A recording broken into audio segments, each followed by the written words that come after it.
Hello students, this is Mr. Martiron with your flipped classroom on Government 101, and today we're going to talk about what is government. And when we talk about what is government, we talk about the institutions and processes through which public policies are made for society. And the first question you should be asking yourself is, what institutions and what is public policy? And that's what we're going to talk about in this discussion. So, if you're looking down, two basic questions arise. How should we govern? How should we govern? And then, what should government do? Governments typically maintain the idea of national defense. They provide services, they provide order, they collect taxes, and they maintain the laws. So then we get into two basic questions. How should we govern? How big should the government be? And what should government do to be effective?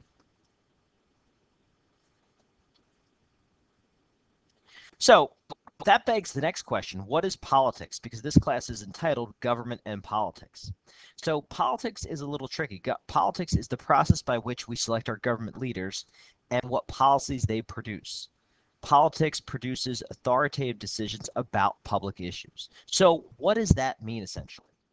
Well, what it means is that you have men and women who have something they want to accomplish. We call that an agenda. And they will run for office.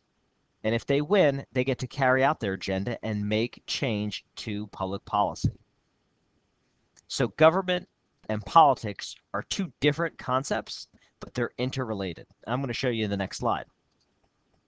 Politics is about, and this is such a key question, so put a little star next to this in your notes. Politics is about who gets what, when, and how. In the game of politics, power is zero sum. If I have power, you do not. And if you are giving up power, someone else is gaining power. And in this class, we're going to show you how to establish power for yourself. And that's what we call policymaking.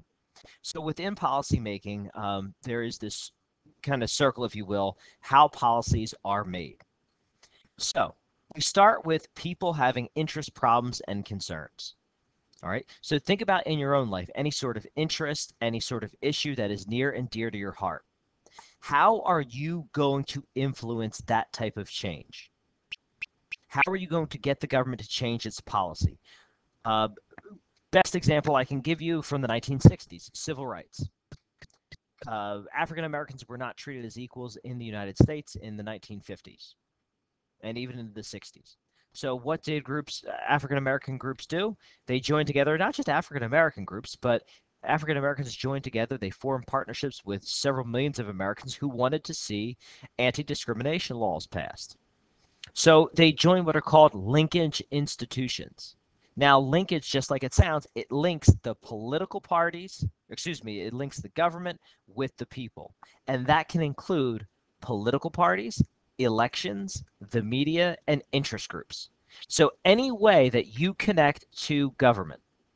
So sometimes you'll join a political party. Some of you may be Democrats, some of you may be Republicans. You will participate in election. That's a linkage institution. You will read a newspaper. You'll see an article on social media. That's you interacting with government. Some of you may join interest groups, and we're going to talk about what an interest group is this semester. So maybe an interest group is the NJEA, maybe it's the NRA, maybe it's the ACLU, but they're all groups that try to advance some sort of change based on your concern. These linkage institutions will then have what's called a policy agenda, and you're going to develop your own policy agenda this year. And the idea is you want to use the linkage institutions to advance your policy agenda so that the president, the bureaucracy, and the Congress can then implement policy, which is a change. And then that policy will impact people. All right. So the civil rights groups and movements of the 1960s, they organized, they mobilized, they had their agenda, they went to Congress, and in 1964, Congress passed the Civil Rights Act. In 1965, they passed the Voting Rights Act, and that was a change in civil rights policy, and that impacted people. Now, there's some people in the United States, another example of a policy change is gun rights legislation. Or not gun rights legislation, but stricter restrictions to guns, perhaps. So here is an interest.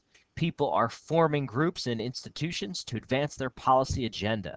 And the idea is they want to make a change. So within AP government, we're going to talk about how people use linkage institutions to advance their policy agenda through policymaking institutions like the presidency, the Congress, and the Supreme Court to advance their policy and how it impacts people. So this more or less is the circle of political life, if you will. So what is a linkage institution? A linkage institution is anything that channels people's political concerns. As we just said, a linkage institution can be a political party, it can be participating in an election, it can be an interest group, and it can be following the news. So any one of those is a linkage institution. Okay. What then is a policy agenda? Well, policy agenda are issues that attract the attention of public officials. Every candidate running for office has an agenda. They have something they're concerned about. They're running on a platform. And they're going to say, if I'm elected, I'm going to do this. If I'm elected, I'm going to do this. That's their hope and that's their goal. So policy issues arise when people disagree on a problem and how to fix it. For example, using the ban on assault weapons. So there are some people in this country that feel assault weapons should be banned. So you have candidates right now that are running for Congress around the country that believe in banning assault weapons. Their opponents say, no, the Constitution says that that Americans have the right to bear arms. So their policy agenda is going to be protecting that right. The government changes policy agenda regularly. All right, change is constant in government. Government is very hard work, it's very tedious, and it's oftentimes very long and laborious. Changes don't happen overnight, and change happens very incrementally.